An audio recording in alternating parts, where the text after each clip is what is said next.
them crowds. Treading water that they drowning. My head on a swivel, yeah.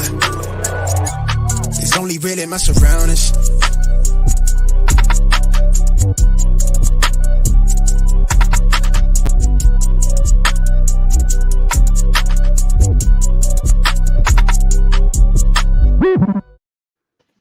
Hello and welcome to episode 43 of the Smash Accept podcast. I'm your host, Michael Royer. You can find me on Twitter at Dynasty_DadFF. Happy Cinco de Mayo to everybody. John, it feels good to be back in the host seat. You know, after getting roasted last week for my 40th birthday where we had all those analysts on there. If you guys haven't listened to it, go back. You know, you get to get some cheap shots in at Dad there. I think my favorite one was they called me the Frank Gore of fantasy because I'm getting old there. You know, there was some just great moments there. And you mocking me in the beginning of my intro really led me to almost question my intro here this morning. So, John, how you doing tonight? Oh, loving life. Can't wait for this show here tonight, Cinco de Mayo. And, yeah, just ready to mix it up here. I just published my post-draft rookie rankings today, so you can go take a look at that. And I think, look, Mike, I think it was pretty clear I was the better host, but – you know, I'm fine to give it back up for tonight. We'll see how you do. You guys absolutely nailed it. You know, my kids listened to it and they were rolling. Like, it was the only episode where they've literally listened to the whole thing. Good times. They wanted to hear other people other than them making fun of Dad, you know, and some of the best jokes on there, I think, were definitely Mung's, you know, that the girls were happy that I was on the podcast because they could get to their 5-pound dumbbells. That was one of my favorite ones. Mung, how's it going tonight? And what do you have going on? It's good. I just got back from vacation, so this is my first day back, getting back into the swing of things, and nothing better than doing a podcast with all you guys. And just dropped my rookie rankings as well. You can find those over at Fantrax, of course. And I'm super proud of both of you guys. You know, you usually only give up who the guest is during your intro every single time. But we wanted to have a special intro, you know, for our guest tonight. Matt Waldman is quite simply the best at what he does. You know, he's been producing the rookie scouting portfolio for the last 16 years. So good at what he does and just legendary, grinding film and just educating you guys in the RSP and how to watch players on film. He basically, in the end, he serves over 1,000 pages of content. Every single one of them, fantastic, ranks the class, including the previous two classes. He then produces a post-draft RSP with those final rankings. The RSP, in our mind, is an absolute smash accept type purchase. You guys got to go out that. And, you know, we mixed in the two pods. Welcome to the show, Matt. We're all big fans and just happy to have you on tonight. Hey, thank you so much for having me. I appreciate it. And I appreciate such a nice intro, you know, and that $50 went a long way, I guess, you know, so I appreciate that. And I got to say, you have like the greatest voice. You know, we've been talking about this for a while. Mung wanted to do an entire episode of his article where we were going to have Morgan Freeman come on, but we might have you special guest read one of Mung's articles. You know, it'll be like side notes with Mung. There we go. I might need the payment soon. So there we go. I could do that as a sideline if all things fall through. So I like that. I love it. So we all find ourselves in rookie drafts, especially, you know, some of us that are real, I don't want to say degenerates, but that's what we are. We try to draft. I'm in 3 drafts. As soon as the draft ended, I was in them. And I'm finding myself picks 1 through 12 seem to be going pretty cut and dry. And then that second round and third round seems to be all over the place. And we wanted to have you on because you dig deeper and into the film better than anybody we know. And we're trying to, and our guests are asking, yo, who do I take at this pick? I got the 202. I got the 203. I got the 208. What do I do in that range? Because last year, I think, spoiled us. You know, last year we were getting absolute studs in the second round. We were getting T. Higgins. We were getting, you know, Antonio Gibson late second. And everybody feels like, okay, it's 2021. I should still be able to get those same guys, but I'm finding a lot of trades going on in that second round. So we really wanted to, you know, see how you thought this class stacked up to the last 2 years before we even start digging into things. Yeah, that's a great question. And I think that what you find interesting here is that depending on the type of format that you're using, you're going to be able to get some quarterbacks in that second round range who are guys that I think are worth the investment this year. I mean, maybe not immediate play for you, but for the next 5 to 7 years at least, they should give you high caliber, you know, starter caliber play, maybe even elite caliber play. At least 3 to 4 of them have that potential, I think. And then there's 5 that I think that can give you, at least at the very worst, you wound up with a quarterback too. So and you can use them as a matchup play. And then I think that there's some running backs that are worth considering, at least a couple. I mean, certainly there's guys like, Trey Sermon, who might fall in some leagues. But then there's, who I really like at around in the early second round in 12-team leagues is Michael Carter. I think that Michael Carter is a guy that is probably the best running back on that team in New York. Now, whether that offensive line is going to be good enough to support him, that's a different question. But he's someone that we can talk about a little bit more. Then in addition to that, with the wide receivers, I mean, Terrace Marshall, it may seem like a crowded room when you have Robbie Anderson and DJ Moore, but Robbie Anderson's leaving next year. And they really don't have anybody else after Moore in that standpoint. And I love what Marshall can bring because he can play a couple positions as well. So the fact that you have a good running game and, it seems like Carolina is in a position that if it's Darnold, we're back to the basics again. And if this team gets stronger, it might even have some free agent appeal for a quarterback down the line. So that's not bad. Guys like Elijah Moore, Kadarius Toney, they're not bad in this range. An ultra safe pick in the late second round is probably Amon-Ra St. Brown, who he's going to be one of the only shows in Detroit. And he's a guy that reminds people ranging from Sterling Shepard to Robert Woods. And certainly we know what Jared Goff was able to do with a Robert Woods-like player. And I think that the Lions will probably have some similarity of, concepts that they use with Goff, that they'll probably, use the same things with a guy like St. Brown. And then, of course, if you need a tight end, Pat Freiermuth is not a bad consolation prize, especially going to Pittsburgh, because we know that while Ben Roethlisberger has been up and down with using its tight end, when you have a guy as good as Freiermuth and the fact that he can block, he's going to keep him on the field a good bit. I like all those picks, and those are players that I think stand out the most.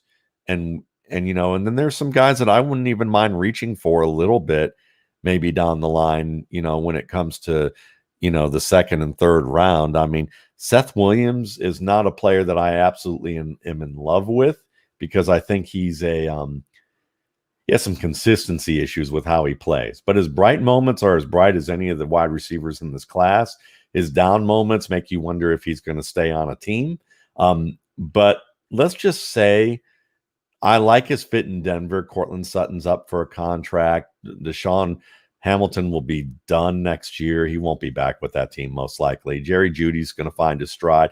And I think the Broncos are kind of figuring out that they don't have a quarterback. If they brought Teddy Bridgewater, that means that's a bridge for another time, whether that's a rookie or a free agent or a trade or something along those lines. Don't be surprised if Seth Williams finds himself in a really prime position that's worth feeling pretty good about his investment. I feel like in a lot of the drafts that I've been involved in, people are getting a little, nearsighted, and I feel like we've been spoiled in the last couple of years of guys getting immediate roles and not being able to. There was a time where early on in Dynasty, like we were talking about, let's let this guy, sit there for a year or two on my taxi squad or be a guy that we could be patient with. And I feel like the new age Dynasty owner wants that immediate production. And I feel like maybe you're right. In that second round, we can start getting some values here, but you got to look a little bit deeper. John and Mugga, you guys are in a lot of drafts as well. How are you feeling about that range there? I know we've been talking about it in our Smash Accept crew, that 1 through 12 in Superflex seems pretty cut and dry. There's not a lot of moving in there, but that second round is where, we make or break things. Yeah. I've been in a few rookie drafts already, and I really do still see the value. I think I just jumped out of my chair when I was able to get Jalen Waddle at the 202 in a draft. Love Waddle. And I think we can get Matt's thoughts on that one as well here in a little bit. But yeah, some of the folks that Matt was rattling off there, all really good values. So, quarterback, wide receiver depth in particular, if you can get those guys in the second round, I really like that. That is a good option for your dynasty team. Yeah, and something, I know we have a lot of questions lined up for Matt tonight, but something that just came to mind as I'm in the middle of a draft is I'm struggling with how to evaluate guys like Dwayne Eskridge or Kadarius Toney who changed positions in college, because to me, I'm not a film expert like Matt, but when you watch guys like that, how much are you accounting for the potential ceiling of, how they could develop because they haven't really, found their groove in these new positions? It's a great question, and I think that what we have to understand is that in the college game, even at the top Division I schools, a lot of these receivers are athletes who are learning how to play receiver, even the ones that people rate very highly. And when you look at a guy like Kadarius Toney and Dwayne Eskridge, especially Toney, what you see is that he doesn't face a lot of press coverage. You're going to see my buddy Matt Harmon over at Yahoo and at Reception Perception talk about how Toney has a very low rate being able to get off press.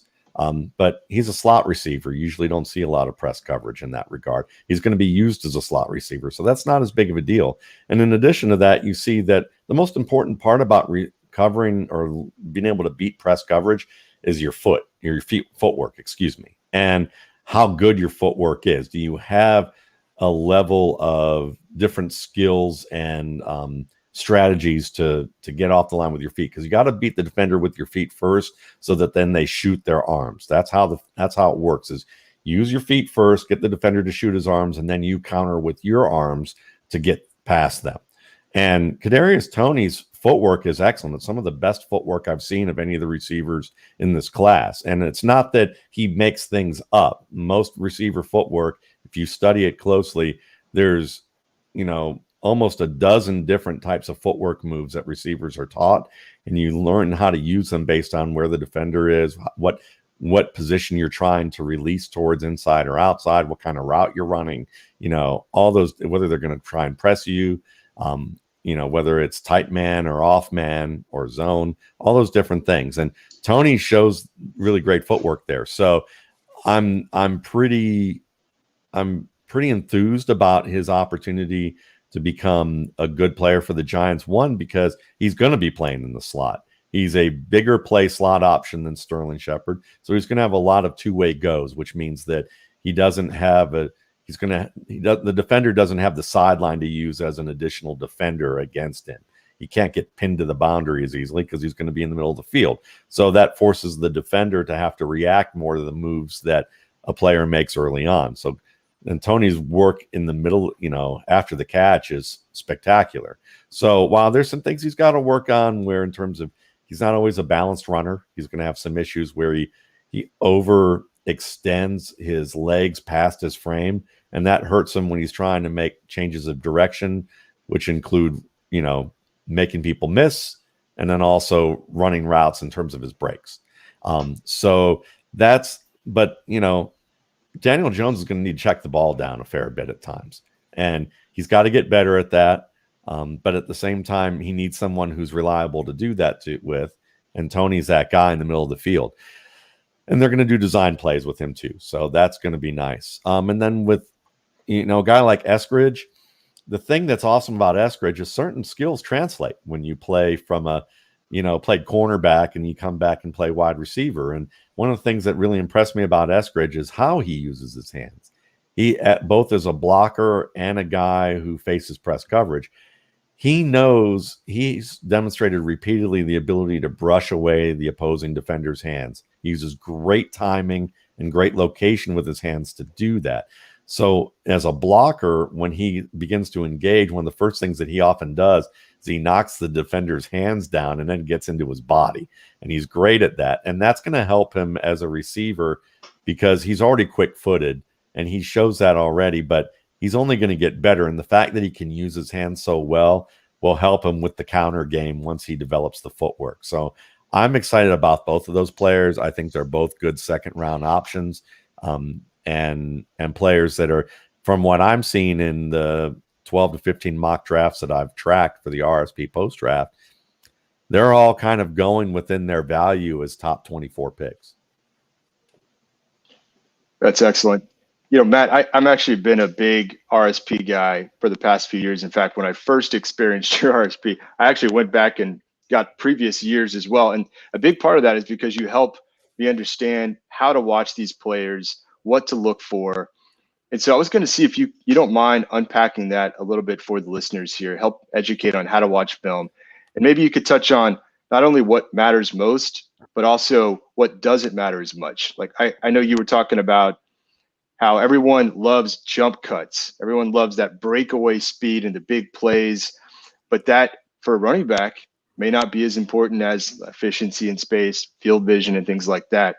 So maybe you could kind of help the listeners, maybe a brief education on some of the things that you look for at these positions. Sure. If you want more, because obviously I'm going to be a better writer than I am a speaker on this type of stuff in this compressed period of time, you can go to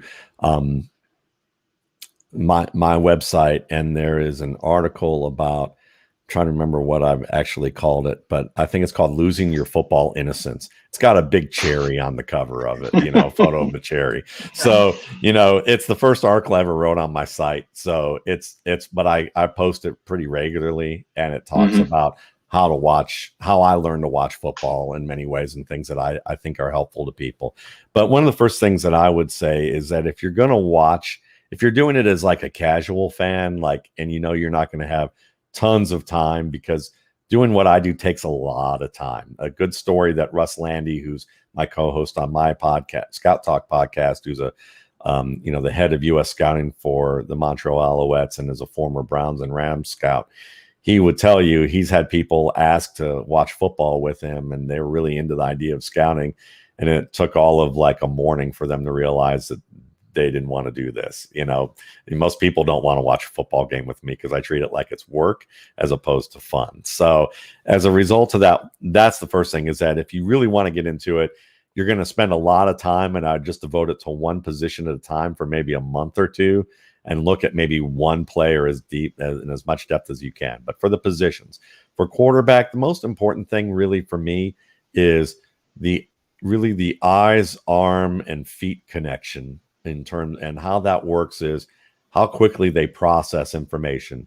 The length of their drop dictates really how they're reading the field. So you're going to want to go back and look at the route progressions of the receivers and look at how fast the drop was.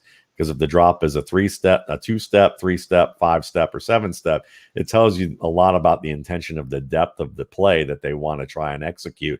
And then also looking at who he's reading and how his feet sync up with that. Can he alter his drop steps to come to a quick stop to throw the ball if he sees an obviously open play? Can he move his feet and move from side to side so that he can make a quick setup from looking from one side of the field to the other so that he can throw an accurate ball? His footwork is going to be the basis for his accuracy. And footwork, I would say to people, is that you don't want to just look at Tom Brady's footwork and say, well, that's the way it should be done.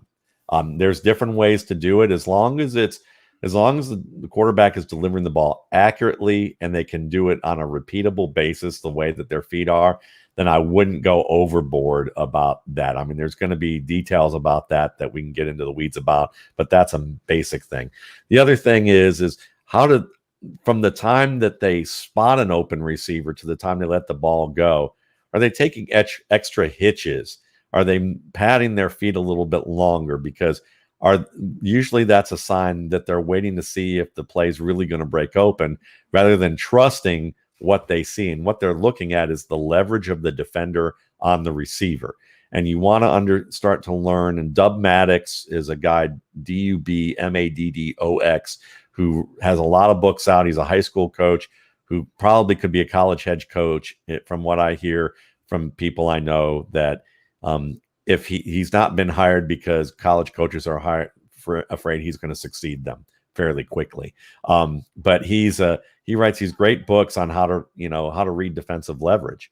And you see that the top quarterbacks, maybe they don't whiteboard great, and they don't have all the concepts down in terms of, reading things that fast. But what they do understand is that when they're looking down the field, they can spot the leverage and immediately let the ball go when it's favorable. And that means they throw with anticipation and they know where to place the ball. And that's more important, because you can be as smart as a whip and have all this great book smarts and retention, but sometimes that gets in your own way, that brand of intelligence, because you may not have the emotional intelligence to not second guess yourself and be confident enough to just perform, because performance intelligence is different than theory intelligence. Right. And that's, and I don't have the, obviously I'm not giving you the academic understanding of what those terms are called, but you get the idea. So that's important when it comes to quarterbacking, is understanding if they can let go of the ball at the right time and with the right placement. And you'll see that based on their feet and their eyes and whether they can deliver from a balance standpoint. So all of that works together. Running back, it's very similar. It's the eyes, feet combination, because what you want is efficient movement, as you noted, John. And it's like the ability that you want a back who's going to create the most amount of space while taking the least amount of space to make that happen. So, a guy like Kenyon Drake to begin his career was an example of a player who took the most amount of space needed to create space. And a lot of backs do that because they see something and then they react and they make these huge stops, like it's a big jump stop that takes 2 to 3 yards for them to cover. And then they have to make a cut again. Now, the guy who does that at a level that could live and die by that is Adrian Peterson, but there's only one Adrian Peterson. And so you have to really understand that the best backs, like you mentioned, Frank Gore, when you were making fun of Dynasty Dad over here, is that, that Frank Gore is the great example of efficient cutting. That it shows that if you're efficient and you can see how the blocks develop and learn the difference between gap schemes and zone schemes. And you can go to my site. There's a article called Race Car, and it's written by Chad Spann, who's a former NFL running back. And I would call him a friend, and he's someone who outlines the difference between zone and gap schemes and how a running back has to think differently, use their footwork differently to run them. And the best backs can run both.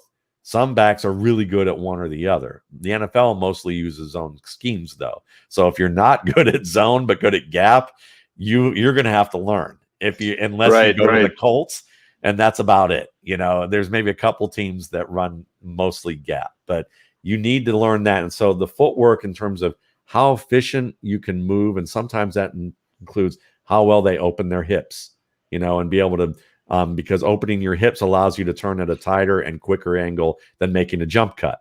So it's that short area quickness. It's that and change of direction quickness and short area acceleration. That first 10 to 15 yards is way more important than what they do from 20 to 40. And then, and then contact balance. I would say that's the other thing you look for. If they drop their pads on a linebacker and a linebacker is coming at them or standing still and dropping their pads, can he at least force a stalemate or get under or over the linebacker and at least extend forward and lean for extra yards?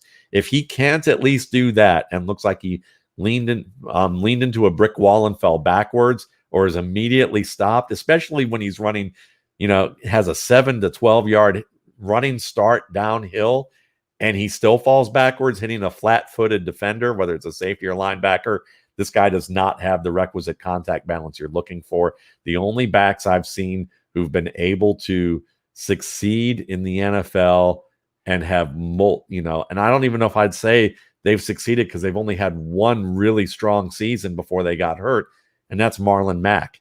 Because Darren McFadden had that problem, and he only had 2 really strong seasons. One was with Oakland, and then the other one was with Dallas behind an all-world offensive line where he could have stopped and asked for directions to the hole. And, and there were literally runs where you could see that. So those are important for running back. Receiver, you want to see them take a hit while they catch the ball. Can they do that? You want to see them also where that they don't have to leave their feet to catch balls that aren't well above their head and force them to jump. If they're leaving their feet to catch targets at numbers level, they're unconfident about how they're tracking the ball. They're waiting till late to know whether they need to. And that often impacts how they use their hands. So hand position is important. Do they clap on the ball, or do they have their hands in a position so that the ball comes to them and they can stop it with their fingertips? Because if they clap, it's like a little kid when you're teaching her or him how to catch the ball, and they do this and the ball hits them in the forehead, or it bounces off their hands and hits them in the face. And then, it's the same thing. You'll see it with receivers. If they're clapping on the ball, that means they don't have arms aren't in sync enough to get their hands in the right position, either high or low, and using the right high or low position. So that's very important. That's an essential thing.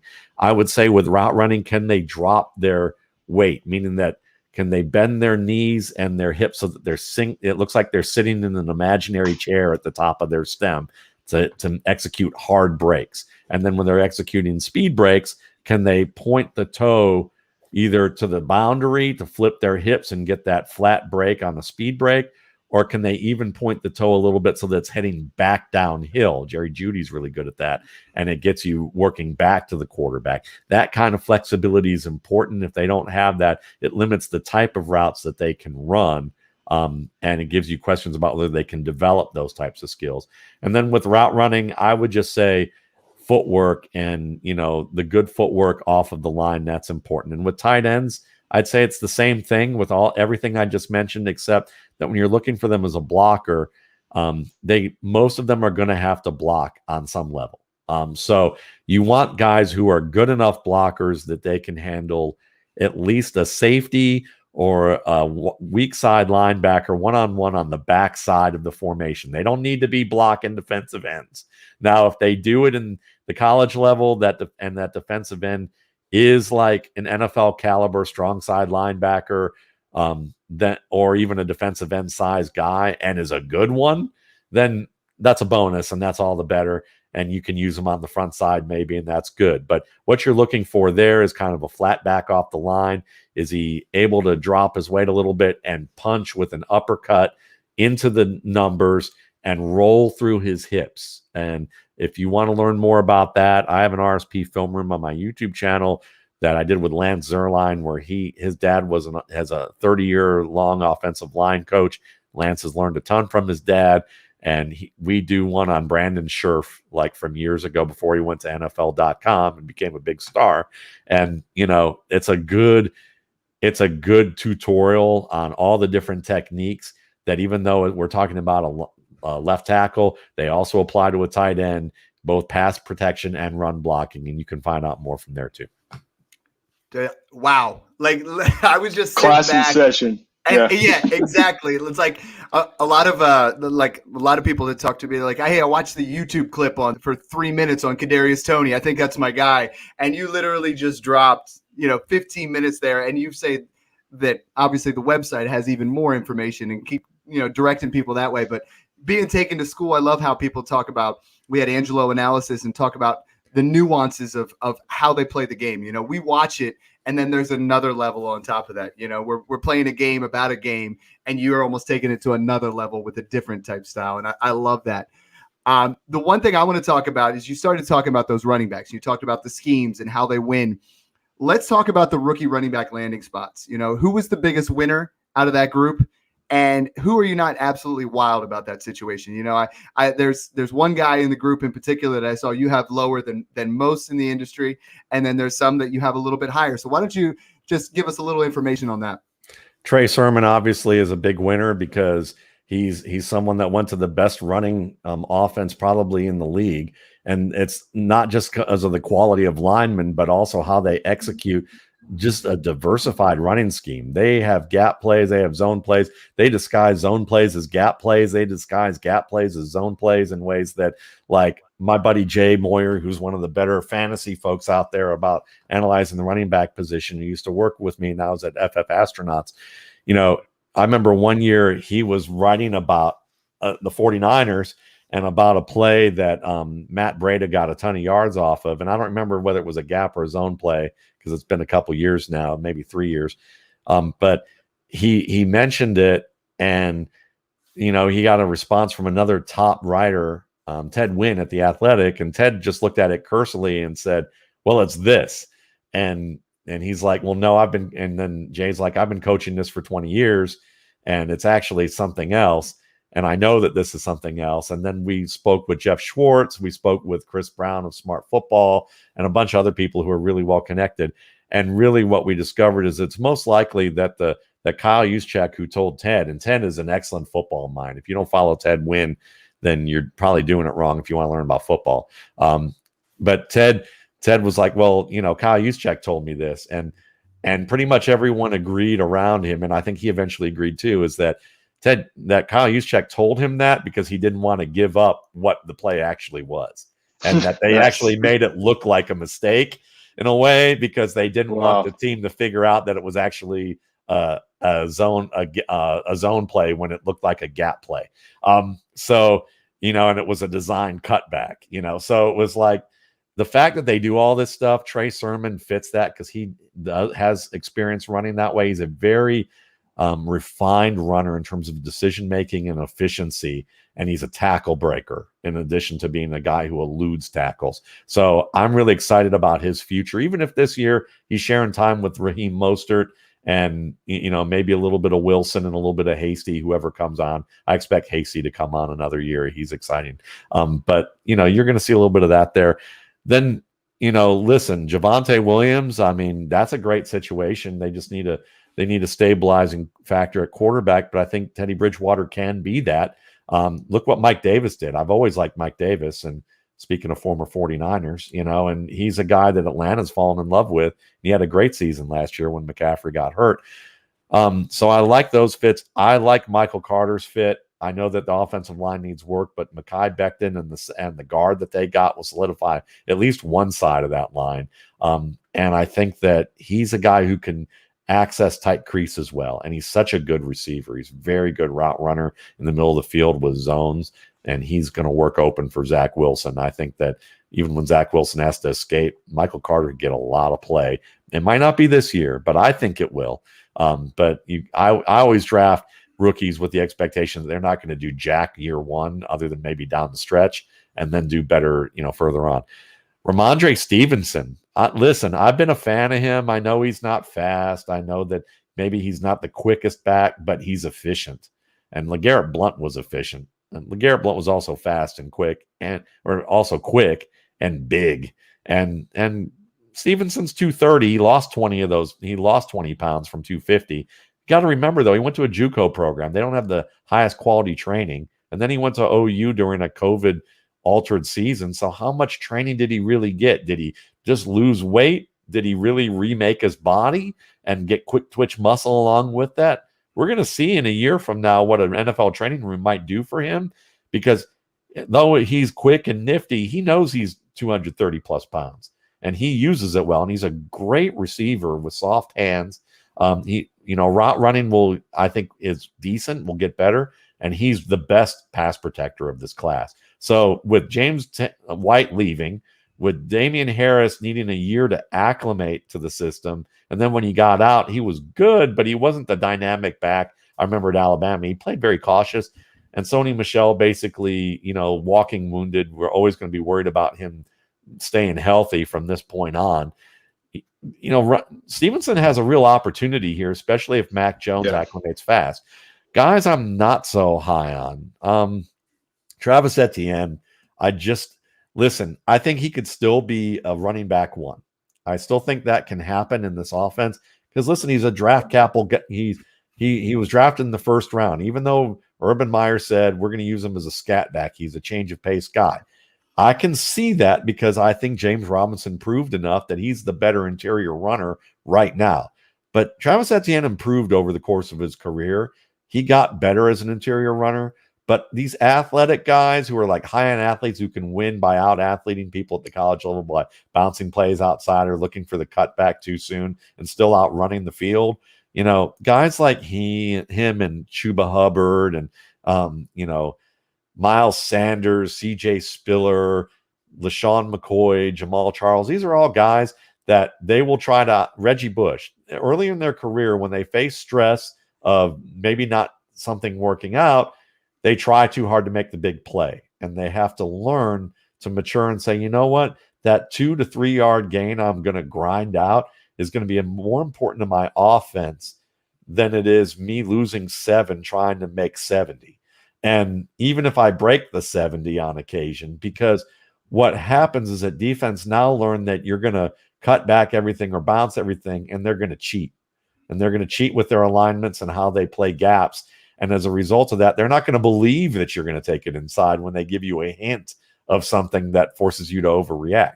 So Etienne's going to have to show that he can get a little bit better with that. And that's if he even gets enough touches this year or next, if Robinson continues to play at the level he is. And I worry that Urban Meyer, I'm not saying he will be, but I have concerns that he's a little out of his depth with some of the things he's told the media. And it sounds like it could be a Steve Spurrier part 2 kind of situation there.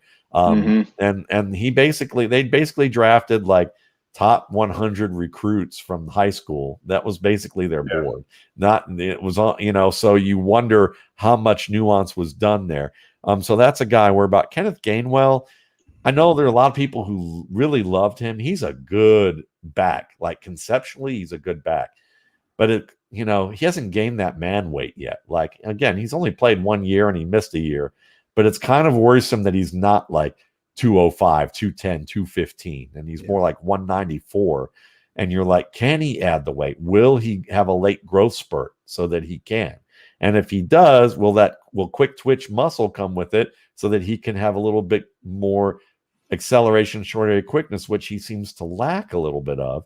He's a great pass catcher, but listen, Boston Scott's not a slouch as a back, as a change of pace player. Miles Sanders has gotten better, and they brought Jordan Howard back, who maybe did nothing in Miami, but let's remember that he did look pretty good 2 years ago with the Eagles in terms of getting the tough yards. He knows how to get the tough yards.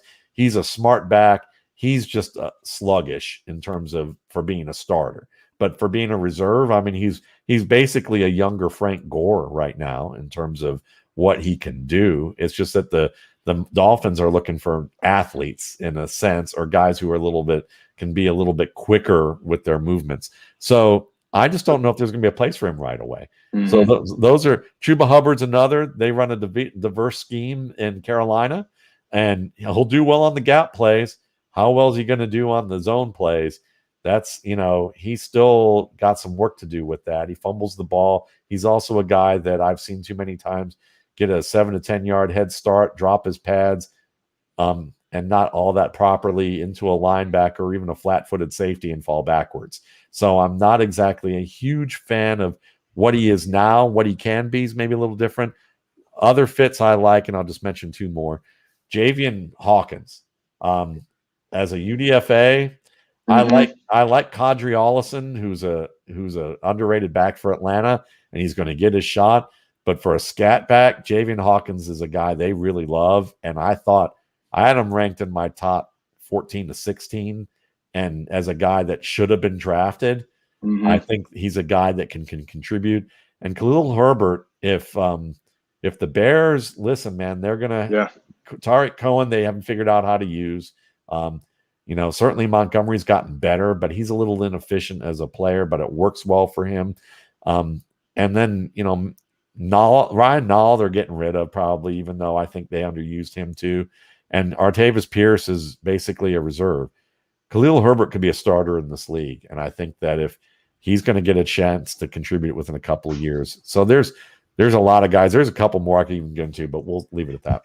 Well, one thing that we really respect about your work is it's a process that you do, and it's not, I've noticed a lot of analysts kind of go towards the median and what they think. And Trey Sermon and Michael Carter are guys that you've had up a little bit higher. Now, I know Mung has a question related to this, and it kind of goes into the second part of my question is, in that 201 to 205 range, there's a guys there where it gets a little bit difficult. And it's Sermon, it's Carter, it's Bateman, and it's the guy that I've gotten in all 3 drafts that I absolutely love, and Rondale Moore. So if you're on the clock, I know, Mung, you're on the clock at 202. Why don't you give him your question a little bit? I just wanted to kind of transition there for it. Sure. Yeah. I mean, I think, Matt, you've been on enough podcasts now where pretty much everybody knows about your Trey Sermon love. And I certainly like Sermon quite a bit. As you said, San Francisco is kind of that dream landing spot. But considering that, they do like to use a committee there, and, they're paying Mostert and Jeff Wilson. They've done well in stretches over the last couple of years. Do you think that early second round range or late first and 1 quarterback is too high for Sermon, or is that about right considering the upside that we could see with the 49ers? I think it's about right. And I think the reason being is that they used a committee because guys got hurt. Matt Breida looked really good. He kept getting hurt. They had McKinnon, he got hurt. Tevin Coleman, he keeps getting hurt. And Coleman was kind of a compliment anyway. And then Raheem Mostert looked good, and when he, you could see that they were getting a lot of touches until they get hurt. And so they've just had bad luck. And then Wilson, listen, Mostert's like, 28, 29, going to be 30 probably next year. And this is his last year. So we know he's going to be out of the picture. We know that Jeff Wilson's a nice surprise out of North Texas. I mean, he could catch the ball, but he's basically the guy that gets what's gained for him. And, if the hole's open, he's going to find it and he's going to get through it. And then the rest is basically whether the receivers block well enough for him to keep going. And then he'll get some yards with momentum, but he's not an unbelievably creative back. And so between he and Sermon, and really Hasty, Sermon and Hasty are the two creators on this team other than Mostert. So when Mostert's gone, those two backs have the opportunity that they're going to be able to make yards when the offensive line on those occasions get overmatched. And even the best offensive lines do. So, and the fact they traded up to get him also tells you that they're, and it's not a fourth round pick. I know you're going to hear a lot of the media, especially the 49ers media. I've heard them say, well, they traded up for Joe Williams, and Joe Williams, didn't do anything. He didn't even see the field. That's true. At the same time, Joe Williams may have been a mistake as a pick. That doesn't necessarily mean that, that we had an issue in terms of, that all, and fourth round players tend to be the most divisive players. They're either guys who should have had first round grades and dropped due to off field stuff or other issues, or they're guys that people have a lot of love for, and scouts tend to say, I don't really like him all that much, but I don't want to have him rated as a 6th or 7th round guy, so we're going to put him in the 4th round. It's like that evaluation grade in your corporate sphere where you give somebody a 3, even though they probably deserve less than that, but it's going to be a headache, and you don't have a great management system above you, and it's just more trouble than it's worth to give the person less than a 3 in that situation. Been there. Yeah, so you understand. I mean, and unfortunately, scouting's processes are flawed in that way. Mm-hmm. Not the scouts themselves, but sometimes the process can hurt them. So, yeah, I think Sermon's absolutely worth it in that area. But at the same time, listen, and I think there's risks with guys like Bateman. Like, I really love Rashad Bateman coming out, but you wonder, okay, how much different is he going to be in the Ravens system? I think I think he can work across the middle better than everybody else. And he kind of consolidates a lot of the skills that the other receivers have, but each lack. So I can see how he could be the guy in this style of offense and it work out like gangbusters. So I don't have him that far below Sermon. But it just depends on, do you need a back? If you do, Sermon's at least going to be part of a 1-2 punch as long as he's healthy. Maybe not this year, but definitely next year. And at that point, I don't think they're going to they may find more backs, but I don't think they're going to use them the way they did. I think a lot of it was dictated by injury. Thank you, Matt. From your lips to my draft board, I think I'm going to make the first ever live rookie pick on a podcast for us. So I'll go ahead and hit that. Well, good luck, man. Good luck with that. Hey, Matt, I was going to bring it back to San Francisco for just a minute. Rumor is that you're actually going to be buying season tickets for San Francisco with Trey Lance and Trey Sermon going there. And actually, you've been very vocal all along when there was all of the rumors coming out about the number 3 pick and which way they were going to go. You were always recommending that it was Trey Lance. And now that it's happened, talk to us a little bit about that. Great call on that, but just talk to us about that fit and where do you think you'd end up taking him in some of these super flex drafts? Top 4, top 3, nice. Probably in the super flex. I mean, really top 2. I mean, if I need a quarterback, I'm going, he would be my 1 or 2, depending on how I felt that day and how many super flex draft teams I had. Mainly because a lot of people mistake the 49ers as a run-based offense because they look at how Garoppolo did, and he wasn't a great fantasy performer. Then you look at the Shanahan influence schemes, and you see the Vikings, and the minute Kirk Cousins got into that, he dropped from being the top 12 guy to being outside of that, I think. And then you have Baker Mayfield, who basically also wasn't a top 15, top 12 quarterback either. And so people may associate that with running. But we have to remember that, there's this quarterback about less than an hour from where I live in Atlanta who ran a Kyle Shanahan offense and was one of the top 3 to 5 quarterbacks in the league that year. And the running game was one of the best in the league when they went to the Super Bowl. And so it's really about the quarterback you have. And when you look at Trey Lance, he can do everything you're looking for. It's just that he's young.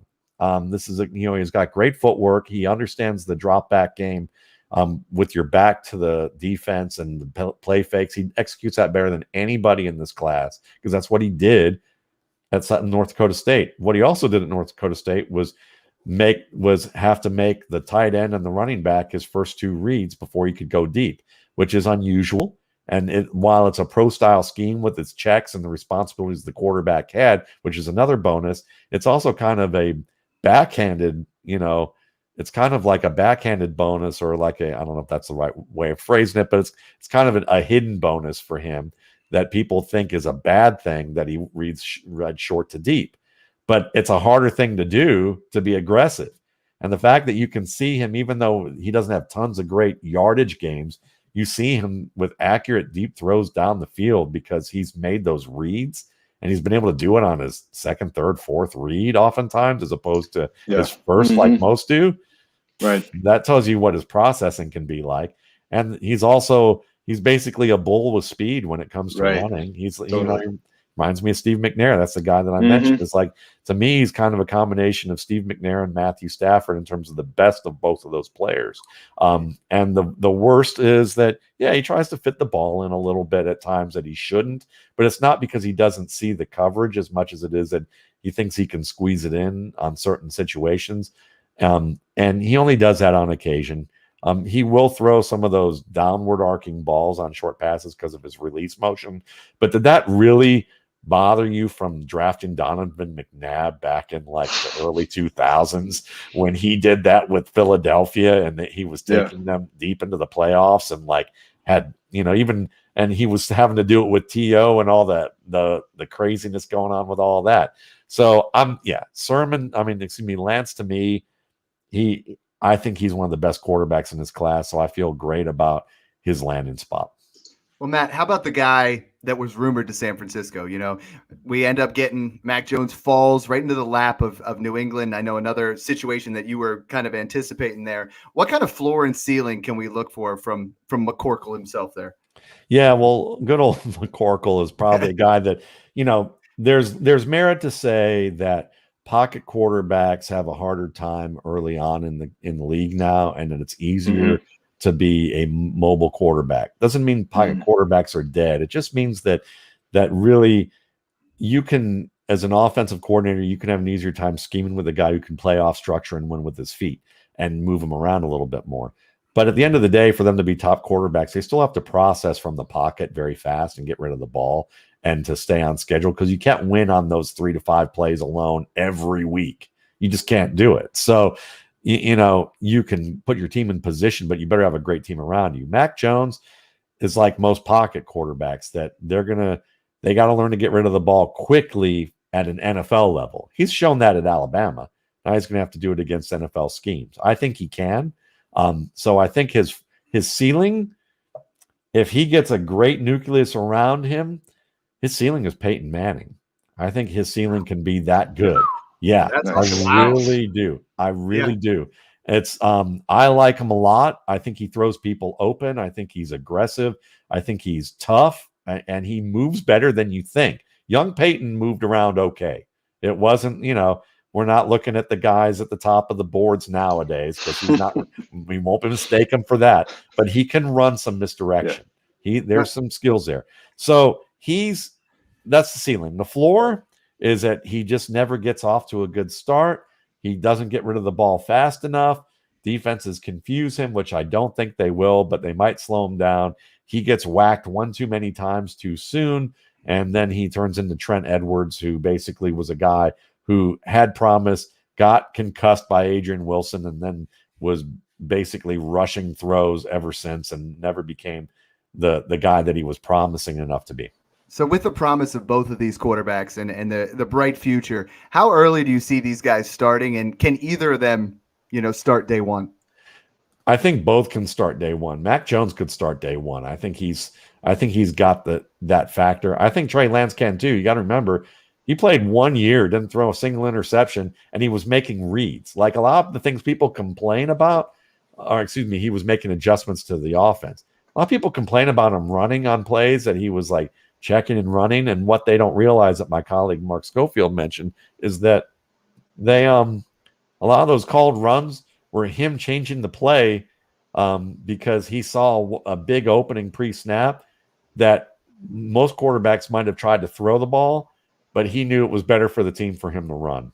So, when you have a quarterback who can do that, and because he has that big play ability, even if he's not where he's going to be as a passer, he's still going to give you enough yardage with his legs that he can give you kind of a Josh Allen type of season for you, especially when it's not just a shotgun offense that they say, all right, if you can't find that second or third read, Josh, just go ahead and run, and we'll figure this out by year 2, year 3 for you, because that's what he did. Instead, they're going to say, look, Trey, you've got natural – you already know. You've played in this offense. You're basically going to fake the ball. You're going to roll out. If it's there, you throw it. If it's not, you create. And he's going to be able to do that. So I think both those guys could start year one. But they're in situations where thankfully they won't have to.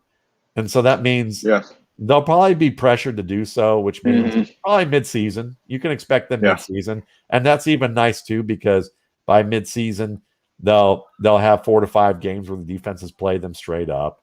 And then they'll be by the end of the season is when they may start to make adjustments. And then, they'll have enough exposure to that they'll have some film over the next year to see what they have to improve upon. Thank you. Love that so, answer. Matt, before we move on real quick, I know we've talked about these quarterbacks enough, but would you say you're more glass half full on Mac Jones? Because it seems to me that New England is almost set up perfectly to develop him. I mean, they have a great offensive line.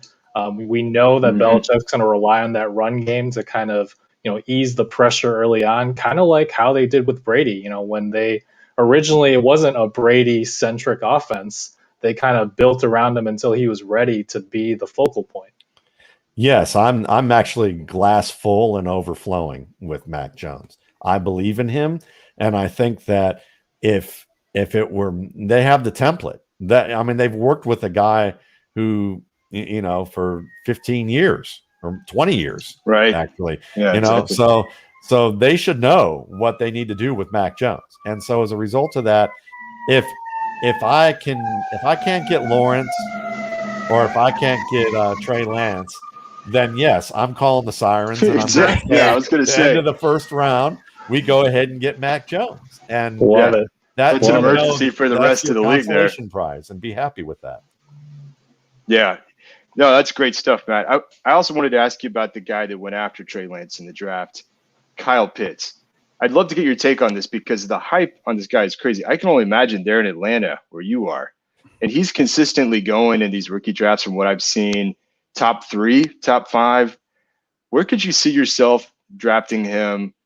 You get tight end premium leagues. So we're getting a lot of questions on that. And also I wanted to ask you, how do you see Pitts performing in year one? I have him top 2. So, and there you go. And in a premium league, why wouldn't you? I mean, I can see why you take him number 1. I'm not, the thing is that you have to understand is that people talk about him not being a very good blocker, but I wonder how many people actually watched him because he's not a bad blocker. He's just not a great blocker. And that's okay. Because Atlanta, if they're smart, they're going to use him all over the field. He's just going to be a pass catcher. I think most teams planned on using him as a pass catcher. And they already have Hayden Hurst. They already have, and they brought in this other guy, which tells you that they were kind of telegraphing their pick. They brought in Lee Smith, who is basically, and the second offense, a sixth offensive lineman. That's what he does. He's a blocker. They brought in Lee Smith in free agency. If that doesn't tell you that they were looking at Kyle Pitts, I don't know what does, because they know that Hayden Hurst isn't a great blocker either. So if Hayden Hurst is going to be, and they signed him to a deal, and it wasn't like he was bad. So if you have Hayden Hurst in line, well, where is Kyle Pitts going to be? He's going to be on the outside and in the slot. And if you put him outside along with Julio, guess who gets to play in the slot? Calvin Ridley, which is maybe his best position, the best possible position to put him in. So to me, all around, Matt Ryan now has lots of weapons with a burgeoning offensive line that's not great, but young and getting better. I don't, the only reason I might not take him is that I love Jamar Chase too. And I think Jamar Chase is even though Kyle Pitts has played longer, Jamar Chase is, I think, a more proven player in terms of what he does on film. But Pitts is going to cause nightmares. I think it's a great pick. I've gotten Kyle Pitts in 2 of my 3 drafts at the 107. Nice. Absolute smash, except side moves. You get excited there. John, I think he's somebody that's definitely, we're going to have high expectations year one. And I know something that's been current right now is the crazy, scoring system of Scott Fishbowl 11. And Kyle Pitts might be one of those guys that goes way too early.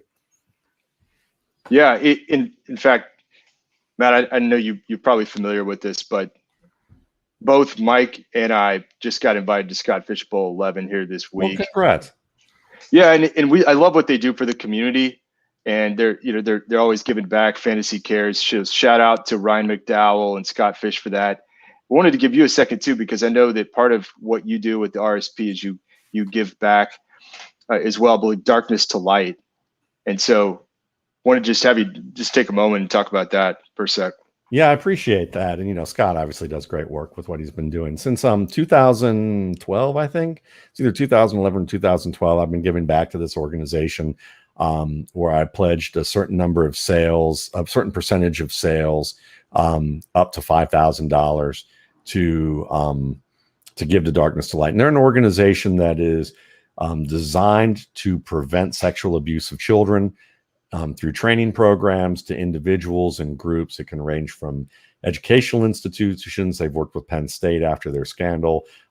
It can also extend to civic organizations, little league, schools, anyone who wants to get training. So they can do group and individual work. And then they also train people on what to do when it unfortunately happens, because it's a very difficult topic for people to talk about, because it's, not only is it just a taboo thing and it's a very dangerous, awful thing.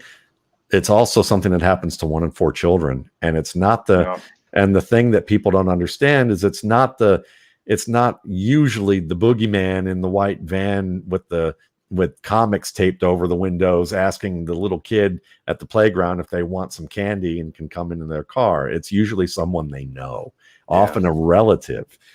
So as a result of that, when kids report it, the statistics show that very rarely when a child reports this, is this a false claim? Very rarely, like scant. So what happens, though, is that some of the biggest damage that's done psychologically on children is when they report it and they're not believed. And then, that's where the lasting damage can often take place. So this organization does a great job of training. They've been around for a long time. When I first looked them up, I investigated them on Charity Navigator, which is an organization that tracks how much of the money goes towards actually doing what they say they're going to do, and not just padding the salaries of people and how they manage everything business wise. And when I first started, their grade was good, not great, but over the years under their new leadership, in the past 7 or 8 years, I believe, they are now scored 100 out of 100 on Charity Navigator. So they are, they're good and getting better, or they're great and continuing to get better. And, I just stand behind them. They do great work. And we've already given $4,000 this year. April was Child Abuse Prevention Month. So we gave early this year. We'll probably give another 1,000 before it's all over with. Yeah, I love it. I have a lot of respect for that, Matt, and appreciate that. I wanted to make sure everyone heard that. Maybe if we could just kind of stay on Scott Fishbowl 11 for a second. It's going to be, of course, all about the 2021 season, right? And so, in your view, and when you look at this rookie class, who do you think is the most pro ready that's going to make biggest impact year one based on the talent and the landing spot situation? Jamar Chase. I just think that, I mean, just to me, Jamar Chase and Kyle Pitts really are the two, because Kyle Pitts doesn't need to be unbelievably pro ready. He's got Julio Jones on one side and Calvin Ridley on the other, and they're going to create matchups for him all day long. And Matt Ryan is going to get him up to speed. He's a receiver, even if he plays in a tight end body. So there's that. And Jamar Chase, I mean, listen, the guy can do it all. I mean, he's a terrific route runner. He can play the post-up game. He can get deep on you. He can run after the catch. He can release off the line of scrimmage. He's going to have some adjustments here and there, but again, he's got Tyler Boyd in the middle. He also has, our man Higgins on the outside, and Joe Burrow's kind of familiar with him. I think they met once or twice in the end zone a couple of times back a couple of years ago. So I think they're pretty good on that level. Najee Harris is going to get volume. So I think he's a safe pick, not necessarily like sky high. And then I would probably add Trevor Lawrence, not because I think he's going to be like an elite quarterback right off the bat, and I have concerns about Urban Meyer, but that defense hasn't gotten that much better. The offensive line's okay, but I was predicting I took Gardner Minshew for the past couple of years just on the basis of garbage time alone. So if you're looking for a garbage time quarterback, you've got a guy who's got a bigger arm, who can create on the move and often uses his legs really well to throw. And if you need him to run, he can do that too. I don't see how he can't. I think he's going to wind up being a top 12 player in the bottom half of the top 12, as a result of these conditions. I can see it. Love those answers. I know your process, you've been doing it for years. Who are some guys in 2019 and 2020 drafts that just haven't quite gotten there that we should be expecting this season? Gosh, that's a good question. And I had answers and I'm trying to remember them. But off the bat, I'm going to give you a guy that you should just keep an eye on, like deep for the waiver wire. I remember there's this guy out of Arkansas who was a tight end by the name of Caleb Wilson, who's really athletic, really super talented. And I don't think he got drafted, and he didn't, and he bounced around, but he's with the Eagles. And the Eagles are, Zach Ertz might get traded. Dallas Goedert's in his last year of his last deal. Hakeem Butler still should be a wide receiver, in my opinion, but hasn't shown much on a field other than the Panthers saying he flashed in practice before the Eagles scooped him up and made him a tight end. So, I'm just laughing because I know that Butler hasn't done anything, but I'm still sitting here thinking the Eagles need wide receiver talent. And I actually think from what I've talked to some people who are connected to that organization, they don't even know what they have in him. They just kind of picked him up and thought maybe tight end, and that was it. But I think this Caleb Wilson guy could be good. I think Darrell Henderson, is kind of stuck behind, Cam Akers, but I think he showed enough last year that he should be someone that gets a little bit more opportunity down the line somewhere. I would love to see Miles Boykin on a new team, from the standpoint of he runs really good timing routes and in the intermediate game, but that's not Lamar Jackson's strength. That's just not the strength of his game. So I wonder about that. Zach Moss didn't have a good start. It's interesting that the Bills didn't draft a back. Right. Many were connected with him. But I think Zach Moss has more to show than what he did. Obviously, JaMychal Hasty showed a good bit that I liked what I saw from him. Those are guys that kind of just like easily come to mind. Some great ones. I love it. John Mung, Matt, we're so thankful for you to come on, and I know we could pick your brain for hours. We try to keep it to that 1 hour because we're respectful of the amount of time that you have and how busy you are. But before we close, John or Mung, do you guys have any more questions here for Matt? Maybe just one. Matt, I really want to thank you. I'm like pages of notes over here listening to this, and I've already been getting a ton of great feedback from the listeners live here. But my question is this: you're right in the middle of the post-draft RSP, and so it means a lot that you spent some time with us. maybe just give a little preview. Like, who do you think, maybe someone we haven't talked about yet, some of the biggest movers or fallers based on landing spot? If you had to throw out a couple names. Sure. Looking at this cheat sheet that I have here. Tylan Wallace has fallen a little bit for me. I still like him, but I just wonder if he's just going to get caught up in some things that he, in terms of the way this team dynamic is. So I'm a little worried about him. I would say that there's some guys here that Josh Johnson, I would say some of these guys are about retaining their value. Josh Johnson got added as a UDFA by the Seattle Seahawks. I think he's a pretty good runner. I wouldn't be surprised if we learn a little bit more about him within the next couple of years. Zach Davison, I didn't get to watch when his tape pre-draft, and I did post-draft. He's a high riser on my board. Another guy that I'm just going to say late, and I'm about to do a show with the director of recruiting for Rice. I'm about to go on in the next 5 or 10 minutes. Is with one of Rice's players. He's by the name of Austin Trammell. He's a slot receiver, and I talked about him last night with my buddy Alex Brown, who's this recruiting guy. The recruiting guy there. Alex Trammell is 181 pounds, and he lifted the bar more than Dillard Rendunce, one of the top tackle prospects in this draft. He also has excellent speed and quickness. He played with over 20 different, I want to say 20, but I know it was like double digits. He played with double-digit number of quarterbacks in his league, on his team. So, that tells you something, but he's a guy that can play, and he's with Atlanta, and they could use a slot receiver possibly down the line.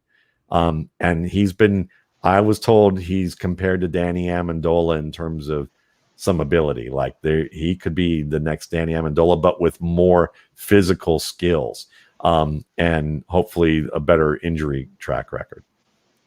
I love some of those deep dives, hitting us. You're diving into that tape, so much more, and we appreciate that.